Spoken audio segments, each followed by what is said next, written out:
Here we are looking at two of the iRobot Roomba vacuums.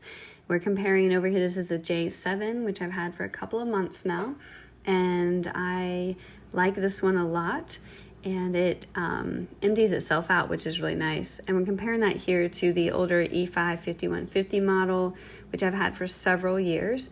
You can see it'll tell you it's, well, first of all, it's pretty scuffed up for having it for years, but it'll tell you when it's full. There's a light there that turns on, and you can't pick it up by the handle to carry it.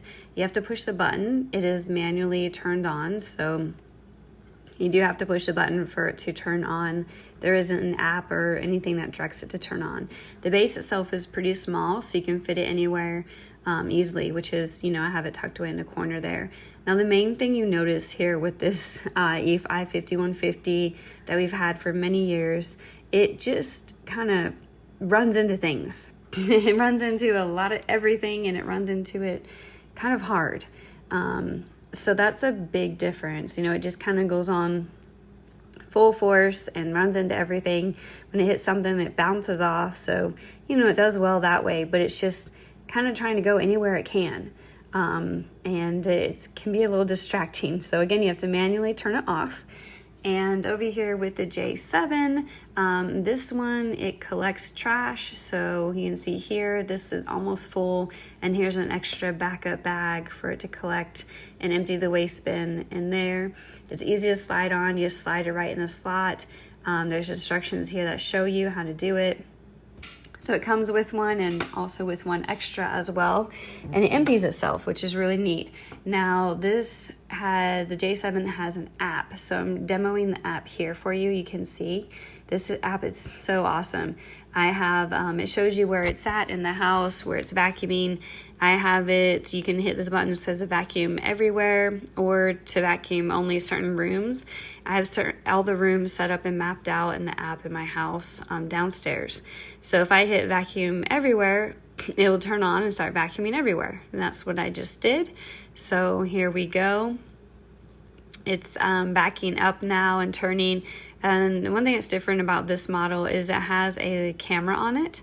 So the light you see on the front of the unit is actually a camera. So that helps guide it, and it picks up when things are in the way per se, or if there's something there and it knows that it shouldn't go there. And what it actually does is it records it and takes a snapshot of it and sends it to me in the app, and it'll say iRobot finished its job, because I have it programmed to go every morning.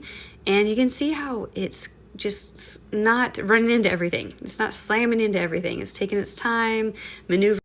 I wanted to demo a little bit more of the app, the iRobot app, and this is with the J7. It's currently cleaning in the kitchen, as you can see, and it shows you here in the map. I have the downstairs mapped out. It shows you where the little house is. That's where the home docking station is for the iRobot. So it shows you where it's at in the house and where the docking station is. So here I have it set, you can vacuum anywhere or everywhere is what it says. But I have it scheduled. See, the schedule is set every day at 8:10 a.m., kind of a random time, but it will go off automatically every day, 8:10 a.m. So it shows the history here, and also shows here the product health. So it looks like I'm going to need a new filter, which it came with a backup filter, so that's great. And it shows you all the parts and how they're doing, and if you'll need to replace them soon, which is great. There's also a link here where you can order new parts if you want. There's an area with messages. I'm scrolling through right here.